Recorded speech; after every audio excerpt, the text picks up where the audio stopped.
Thanks, Stephanie. All right, so good evening, everyone, and welcome. I'm Debbie Edelin, class of 1992, Senior Director of Alumni Support Engagement at your Association of Graduates. Thank you for joining us this evening for our third class leader webinar. This month's topic is on veteran services. So with me tonight from our team at AOG is Stephanie Erickson, class of 93. She's our Sallyport coordinator. And then we have Sue Irons, class of 1989, who is our veteran services specialist. We will be recording this webinar to post for other class leaders who are unable to attend. And we ask for those who are just now joining to please change your name on Zoom so that we see your name in your class here, and that you also place your call on mute. So Sue will entertain questions as she goes along. Please use the chat or the raised hand to ask your questions as she does go along and fields them. And Sue, I want to thank you for joining the call tonight to discuss AOG's Veteran Services, a relatively new program which has been extremely popular and very helpful for graduates and families. And so she's going to be talking about the VVSL program and how she can help support you as class leaders with veteran services. So without further ado, I will turn it over to Sue. Thanks, Sue. Thank you, Debbie. I am really, really glad to be here tonight, and I'm going to just share my screen now. And this is, as she said, I'm Sue Irons, class of 89. We strengthened the line. I've been an advisor. I was a class advisor with AOG, and then also a regional advisor. And I worked with Mike, and I'm happy to see Mike here tonight. But Veteran Services, as Debbie said, is a relatively new program. It was launched on Veterans Day of 2023. And what I'm going to do tonight is kind of give you an overview of what the program is and how we can support our graduates with veteran services and kind of the purpose of the program. And then we will be talking about our volunteer network of VVSLs that is being built right now and how you can help in that. And so I'm going to go ahead and start. So the program is under the Grads Helping Grads umbrella. So it's an enhancement to that. And so with that, we have myself as a grad, and I help other grads in answering questions and educating them about veteran benefits. And our volunteer network of grads are helping other grads. And so that's where this program makes sense to be right here. The mission of our program is to educate our graduates and their family members about their veteran benefits, connect them to resources so they can access those benefits. And then once they have that information and knowledge, it empowers them to help their classmates or society members or people that they have served with or other veterans in their communities to help them understand their veteran benefits. So that is our mission. One of the first things I did was if you Google anything about veteran benefits, you will have a lot of information. And so on our Grads Helping Grads Sallyport page, there is a Veteran Services tab. And in that tab, there will be more tabs and more information and links to help you, the graduate, it just distills that information that's out there and give you some useful tools so that you can get some questions answered. For example, if you needed your West Point transcript, there's a link right there to get you how to access that. That's just an example. One of the things over the course of time is I have looked for trusted relationships or partnerships with other veteran service organizations. And so that they can help me and provide and connect grads to good resources, but also they are seeing what we are doing, and it's a mutually beneficial partnership. And so we do have partnerships with the Elizabeth Dole Foundation, Wounded Warrior Project, Paralyzed Veterans of America, American Corporate Partners, Onward Ops, and Code of Support. And that's a foundation or an organization that was founded by Major General retired Salisbury, and he has been great in helping me as well get things going here. What I really want to talk to you about is our volunteer veteran services liaisons. And those are, you have seen communication about them. Perhaps your classes already have somebody identified, but what a VVSL is, and this is a position that we are wanting all classes to have and then societies to have as well. And it's a volunteer position where this individual is somebody that is either very knowledgeable about veterans benefits because they may have worked in that career field, or they have been through the school of hard knocks themselves with VA benefits and they have a good understanding of how the process works, and they have a spirit to serve their classmates or society members and they want to help. And so this is somebody that is that would be a helper and could enhance your care team as well. And so our VVSLs do have support. They are supported by me. And then I have a colleague, Dale Kurtz, class of 73, who also used to be a VSO. He helps as well. And between the two of us, we meet monthly with our VVSLs and provide monthly training. Our training is we try to keep our meetings to a half an hour, and we meet usually on the fourth Monday of the month at 1 o'clock Eastern time. And we're very respectful of time. An agenda goes out ahead of time, and we basically what we do during that time is we discuss any new changes with VA that needs to be pushed out to to our grads through the VVSL network, or if they have questions that they have encountered and want to discuss it amongst themselves, that's a time to do that. Right now, we're really trying to build our support network, which is another separate VVSL Sallyport page just for our VVSLs, where they can go in and they can ask questions in a forum type of setting, and then they have resources there. And our meetings are recorded. So if you have a VVSL that can't make it to the meeting time, that's okay, because they can go to the page and see the recorded meeting.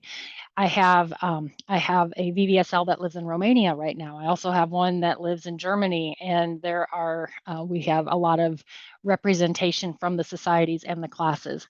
And Stephanie is going to put in the chat the list of classes that already have VVSLs. And so if you look at that and you don't see your class listed there, this is an opportunity for you to be thinking about that right person that can assist your class with anything pertaining to veteran benefits.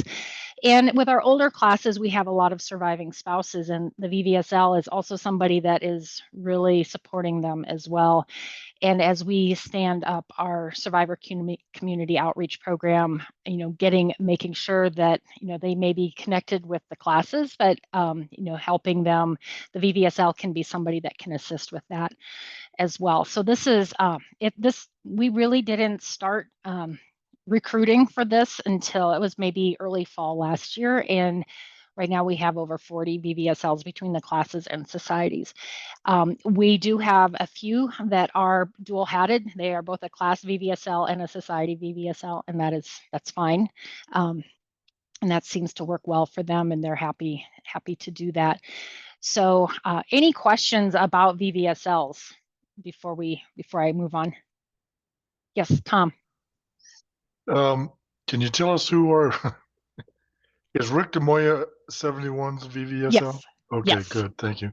yes. And is the intent for the program uh, is it targeted just to grads, and then grads can help other veterans who may not be grads? Is that what you? Well, it's this is really a VVSL is targeted, or their main role or responsibility would be to help their other classmates, or if they're a society VVSL, other society members. Now, is there some overflow in that? There could be, and that I leave that up to that VVSL. Someone like Rick, for example, who is a rock star in understanding veteran benefits. I'm not going to tell him, oh no, you can't help other people. You Yeah. did, so that's up to the individual, because a lot of people are worried about how much time does this role really take. And like I said, our meetings are a half an hour. There could be a little bit of reading outside of that before or after the meeting, and then it's how much your class or your society would use you. So for our bigger classes or classes that are really retiring, or there's like milestones in life where they may be needing more veterans services. Maybe you have two, and and the class of 86, for example, has two.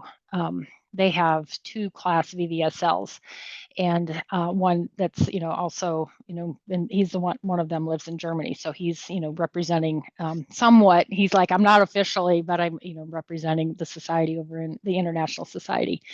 So it's okay to have more than one, and it is also okay if they decide they want to spread their knowledge and share that with other people. Any other questions? But you don't, and I can understand this. You don't want us telling some non-grad, okay, go see Sue Irons because she'll help you. I'm very passionate about making sure every veteran is getting everything that they have earned, but I would, I am not able to. Now, if you want to, share any of the educational webinars that you have on your Sally port, and you have them come over for coffee or a beer or whatever, and say, hey, let's listen to this lady. She's got some good information here. Feel free to do that. It's not copyrighted. You can do that. But I'm not saying I haven't, but that's not best practices. So I shouldn't, because it's me and then Dale a little bit. Right. And so Yeah. it'd be No, a lot. I would never do that. I'd point him to Rick. He's an animal. He's amazing. He's like, yeah, he's But my, I appreciate the information about using some of the resources that you've got available because where I live in a continuing care retirement community, mhm, and we've got several young residents who are veterans and really don't understand what's available to them.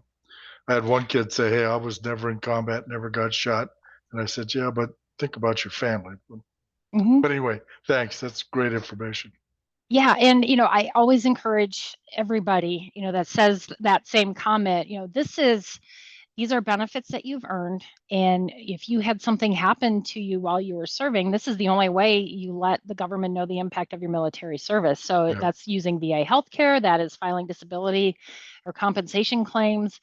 These are all important because this is how we make things better for our cadets that are at West Point right now and our future soldiers. So we must do that. And it's if your employer is going to match your 401k, you don't say, oh no, I don't Yeah. need that. I didn't earn it. I'll take No, care of that. Yeah. yeah, this is part of the benefits package. So but yeah, I'm so excited about the VVSLs, and I feel like we have good participation in our meetings, and I think it's kind of an exciting time, and I kind of almost feel like we should all have matching T-shirts and be part of a club of VVSLs, but that might be something further down the road. The other thing that is really exciting to me is, veteran services covers not just, just the grad, when the grad needs healthcare or disability, but I can also assist career services as they are helping grads that are transitioning from the military to the civilian world.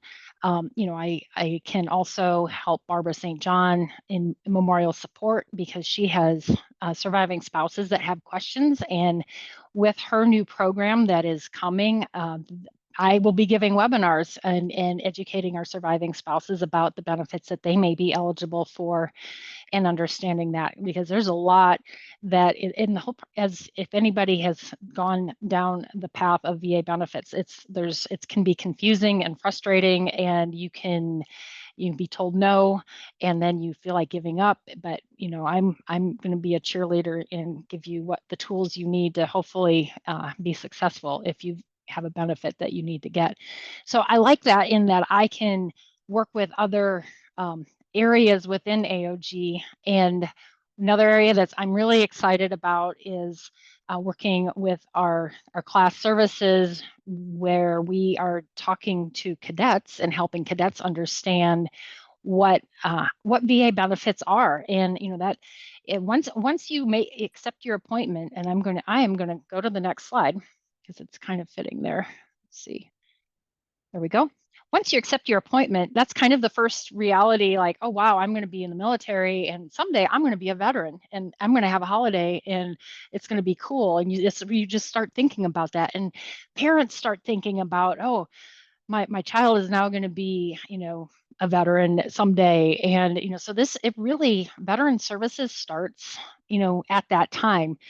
And so there's a lot of words on here on this slide, but I'm just showing it to you so that you can see that it does start, and it takes you all the way through from the time you accept your appointment and until the time you're memorialized.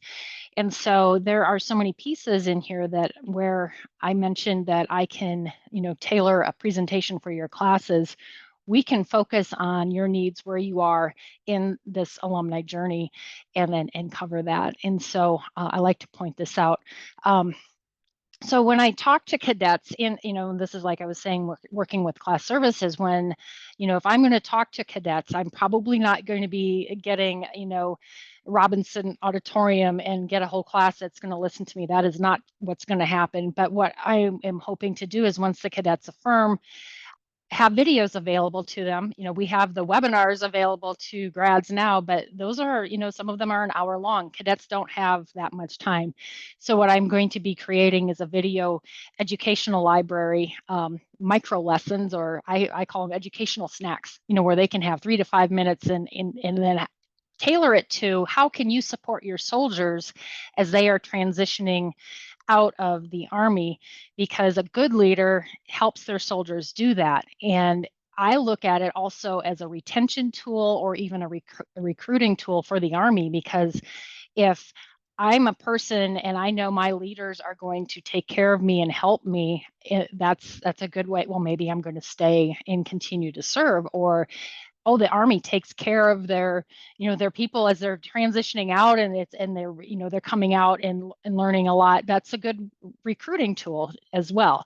So it starts with us at West Point. And so those are tools that I'm going to be offering to the cadets. And then as they start serving, working with them so they can continue to reinforce that and help, so they can understand that. And as they're starting to think about transition, talking about what that process looks like. And then once they're civilians, what is VA healthcare? How do you apply for that? What does that mean to you? And then finally, retirement. And some of the things that are listed under the retirement bullet, those you need to start learning about them before you're retired. But it's just the process that I just wanted to show there. So are there any questions about this slide? Okay. So I mentioned the webinars that I've been giving, and these are topics that are covered on the webinars. And there might be, for example, there is a separate webinar on how to appeal a VA rating decision. And I don't necessarily cover that topic when I'm talking about my general overview VA benefits webinar. So there's a lot of different ways, and I can drill down and we can go take a deep dive into a specific topic. Or what I've done primarily for the classes and societies that I've given webinars to is just a general overview, and then we have a Q&A session. The class of 69, I gave their first webinar in June of last year. I've been back 3 times now for more questions and answers and more updates, and they appreciate that, and so I'm happy to do that as well, because it's a lot of information to digest, and then sometimes when you come back to that, it's like, oh, I've got questions now, so I'm happy to do that. So I'm happy to work with you class leaders in working with you to get this information out to your classmates in the best way possible. I also, in the slides, I have more information embedded in the slides. So I do make the slides available to anybody that listens to a webinar. And so those are also on Sallyport, and within the slides are hyperlinks. So you can get the slide, click on the link, and then that's going to take you to even more information. And so that's another thing that's in there. So it can be overwhelming, but I try to distill it down so that it's not overwhelming and help you understand the process so that it doesn't seem like an impossible task as you're going down the path of VA. Any questions so far? Okay, so I'm going to just proceed here. This is how you get a hold of Dale or me. And I am happy to, if someone says, hey, I want to, schedule a time to meet with you, let's do that. And many times that's the best way, instead of just emailing back and forth, that email me, contact me, and then we can, depending on the question, we can, take time to schedule a time, and we can have a Teams meeting or a Zoom meeting or a phone call or whatever, and then we can look at things. And I think that, let me see if I've covered everything I wanted to talk about. I was kind of hoping we had a little bit more questions. Couple things. I do have a quarterly newsletter that goes out to everybody that is signed or has been added to the Grads Helping Grads page. So hopefully all of you are, and you may have received the last newsletter. I sent that out yesterday. And I had been doing them monthly, but I think based on feedback, I think quarterly is going to be good for that. And then in that newsletter, I mentioned a virtual event that will be coming up in September. And September is Suicide Prevention Awareness Month. And so I was looking at a way, how can we as grads come together and show solidarity about this very important topic, and show that we can come together and talk about this really tough to talk about topic, and how we can support each other and show that support.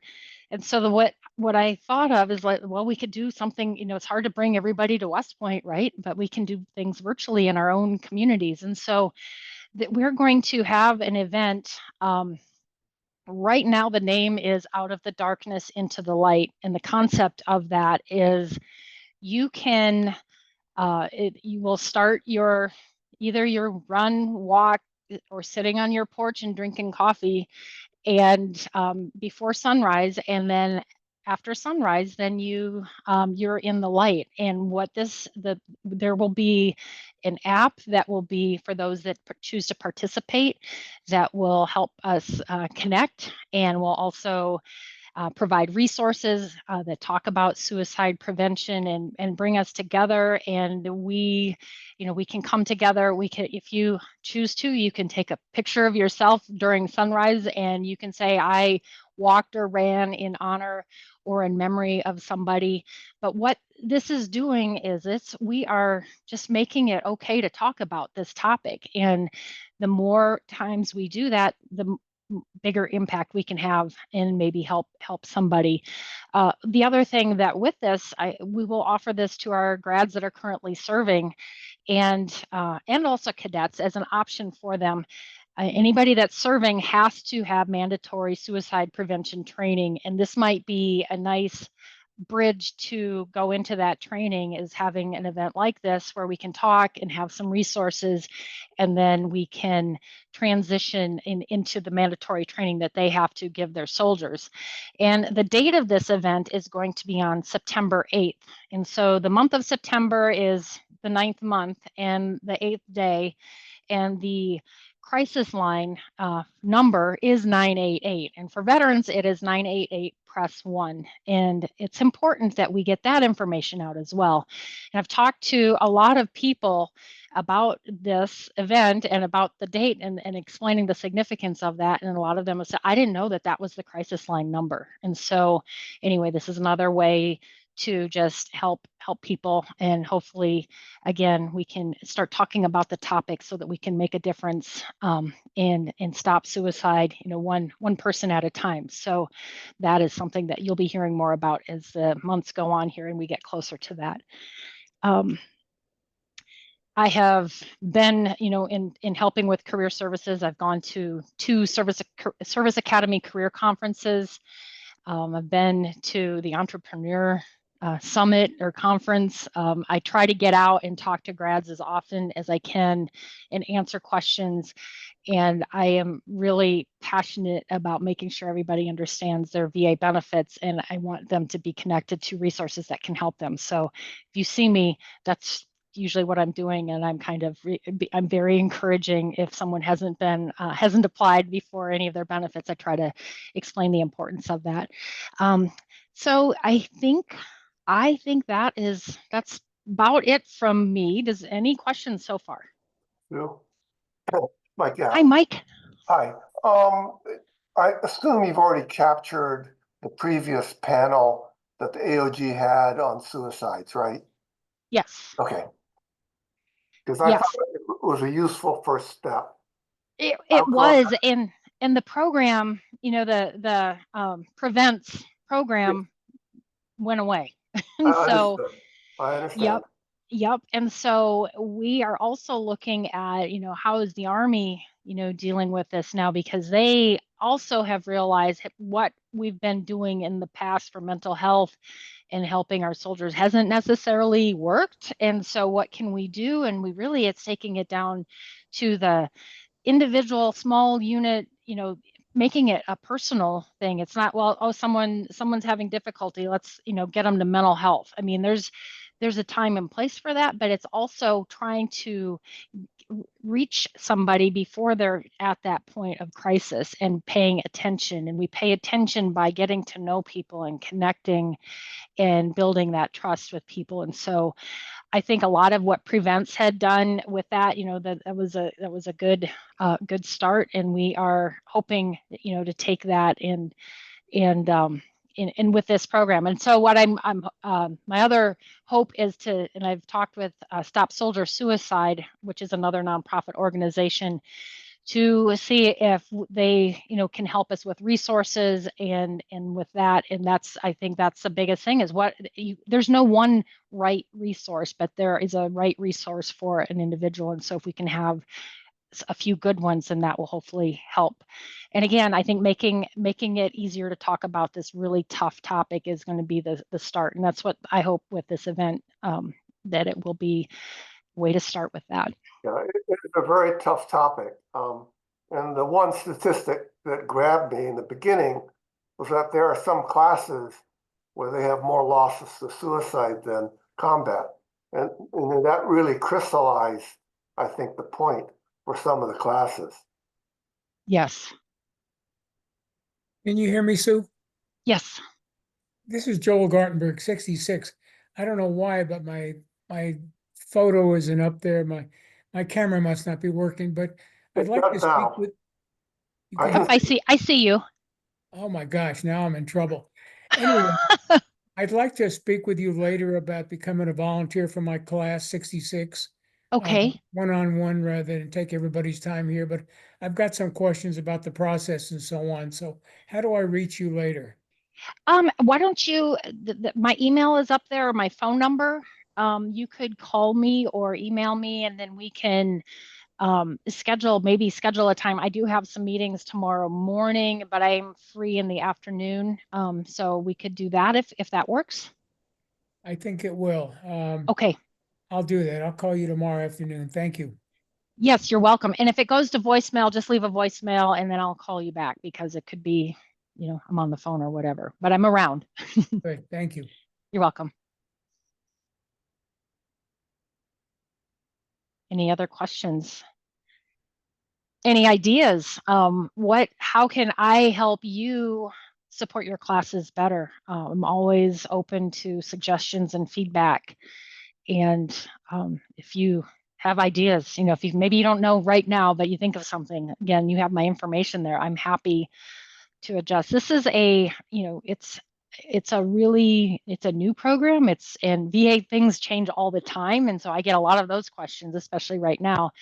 But my job will be to help keep our grads informed as best as I can and support them as best as I can. And, I get a lot of calls from people that just have, they feel like they're alone and they don't want to talk to anybody, and they'll call me, which is exactly what I'm here for.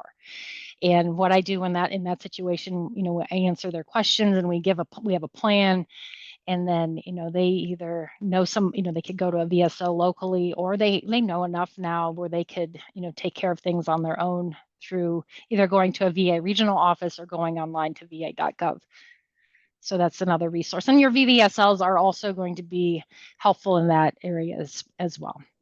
Yeah, the one thing I found was when I stumbled across this was um, widows, because during that time they want to know what the benefits are, and because I'm one of the class officers, I get all these emails, and I try to help them and send them your way. But Yes, just another, part of this. absolutely. And I really, really want to help our widows. And that's something that Barbara and I are joining together to do just that. And, especially, with certain survivor benefits, they may have applied a long time ago and were denied, but now because of law changes, they would qualify for that.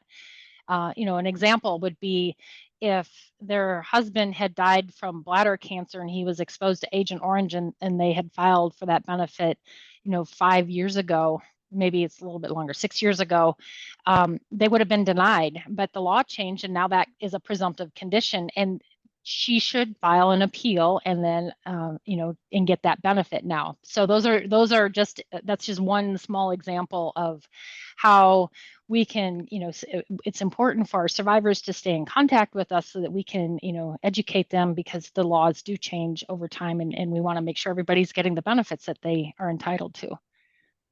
Yeah, Sue, this is Ovi Alfaro from class of 91. First of all, I want to say thank you to you and to Debbie for putting this together for us tonight.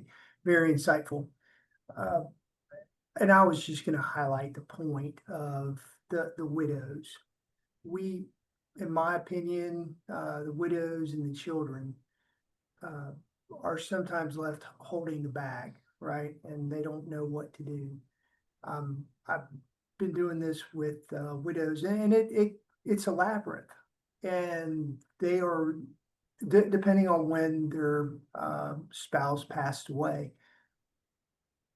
There may be mourning still, and then there are processes that have to be done, and having the right folks that have time, have the patience, have the compassion to deal with the widows on their own terms at times, it's incredibly important. And it does leave a tremendous impression on others about how we as an academy respond and react to them. Sometimes it's a lot of what we do. It's really not for the dead, it's for the living, right? Mm-hmm. Because we do want to honor our classmates and their passing. However, I just want to highlight that because the reality is that a lot of our colleagues, peers, fellow grads, they probably aren't as responsible as they should have been, could have been, and it leaves the rest of us filling in a gap. And of course, we do it with the right heart setting, but it can be a challenge. So the more we can do with the widows to try to get the word out, or just the spouses for what may come, I can't tell you how easy or how much easier it could be. Because again, so much of it has to do with their perception of us and their children's perception of us and their family and friends.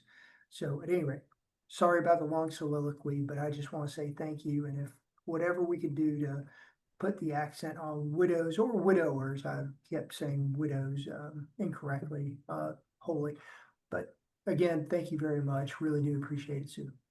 Well, you're welcome. And thank you for saying that. And that is, it's almost, when I am talking about, veteran benefits, I do talk about, if you are service connected for a condition that you could die from, you could, you should apply for benefits first of all, and then, make sure your family knows about your service connection. Some people don't tell their family that they're getting benefits from the VA, but make sure you do that. And then talking about the process that needs to happen right after the death. And then the nice thing with VA is you don't have to apply for VA benefits like right away. You have a year grace period, and then you can apply, and it would go retroactive to the date of death. But what is most important, and this is something I talk about, is if you have, let's say you are service connected for hypertension, and that was a contributing factor to your death, it has to be on the death certificate. And so anytime I'm talking to anybody one-on-one or in a group, I will point that out. You just make sure, tell your family this has to be on there so that, your wife or your mother or whatever can get those survivor benefits. And that benefit is called dependency indemnity compensation. And that is a monthly benefit that would be paid to the surviving spouse. And there are other benefits that go along with that, state benefits and other federal benefits. So it's really important, but I'm trying. And that's where your VVSLs, the other thing that a VVSL needs to do is to let their constituents know, hey, I'm a VVSL, I'm your person. And then I have one VVSL in Alabama, and he has a quarterly column in the society newsletter. And so he's just, he takes from what we talk about during our meetings and puts it in there so that his society learns about that. But this would be something, I think you can't say it enough. And I think it's something, if there are testimonials, those are things, if you have somebody that could say, if you have a surviving spouse that can say, yeah, this is important, this is how I did this, please, and they could either be a point of contact, or, just let the VVSL know in your class, let anybody else know that I can, I'm a person that can offer some insight too. If you wouldn't mind, Sue, what's the name of the gentleman in Alabama? Because of all things, I'm in North Alabama too, and Oh, okay. Bill Burns, he's class of 62. Bill Burns. Yep. And he has a VVSL in training. Sean Russell. No, that's not him. Oh, I don't have my printout here. He's new, but he's got another one. He's training somebody. Okay. So I'm gonna look him up. yeah. Yeah. That's great. Thank you. Yes. And Bill is kind of like a Rick DeMoya. He helps a lot of people, not grads, but he's very knowledgeable. So he would be really good. So if you can't find him, he's on, he's on Sallyport, let me know and I can connect you. Sorry, Stephanie. That's okay. I just was curious, because we have so many now dual military, right? Like, because grads marry grads. How does that work with benefits? Like if one person is maybe, got out after 5 years or maybe 10%, and the other grad is stayed in for 30 years. And then, if the one who has like a higher rating passes away, how does that work? Can they get benefits still from their deceased grad spouse, or is it separate? Once you get your own benefits, you're done. So as a veteran who is married to a veteran that's, let's say, that served a long time, and if someone is retired, in my heart of hearts, I think they should be 100 or very close to 100% rated, because you've been in the Army a long time and your body should be beat up. But let's say, well, hypothetically, we'll say that the other spouse is 100%. So if he or she died of a service-connected condition before 10 years of having that rating, then the surviving spouse would be eligible for the DIC benefit. And that is not the same amount of money as the compensation that the 100% veteran was receiving, but it is, anywhere from $1,600 to $1,800. We don't need to get in the weeds on that, but it's a monthly benefit. So it's not based on what the percentage was of the rating at all. It's based on, was it a service-connected death? Now, if that veteran had the 100% rating for 10 years or longer, the veteran could pass away from anything. It doesn't matter. The spouse, the surviving spouse, would still be eligible for that DIC benefit. So, and it's still going to be, and that's going to be at the greater amount, $1,800 and some dollars per month. And then there are other benefits that go along with that as well. Did that answer your question? Yes, that was great. Okay. That's good to know. Thank you. I appreciate it. Yes, and in the past, like I think the law changed in the early 90s. That benefit was based on the veteran's rank, and then in the early 90s, then it's changed. It's a flat rate, so you could be, an 07, or you could be an E2. It wouldn't matter. Still, your surviving spouse would get the same amount of benefit. And you can have, when I mentioned the condition of hypertension, many veterans that are service connected for hypertension, they receive a non-compensable rating for that because their hypertension is controlled by medication. But so they're not receiving any money for it, but that hypertension could still contribute to or cause their death. And so you could have a 0% rated veteran die from hypertension or hypertension related diseases. That spouse would then still get the same benefit as if he had 100%, for example. So it's all about the timing and the ratings and things, if the condition, the service connected condition caused the death.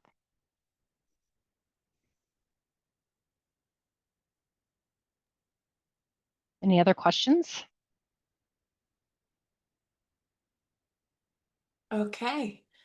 Well, Sue, every time I talk with you or hear you, I learn something else. So thank you so much for sharing your expertise and your passion with everybody tonight. And I'd like to thank everybody who's on this call for your attendance and participation. Excellent questions. Stephanie's going to add a link to a survey in the chat. We will also be sending it out to you.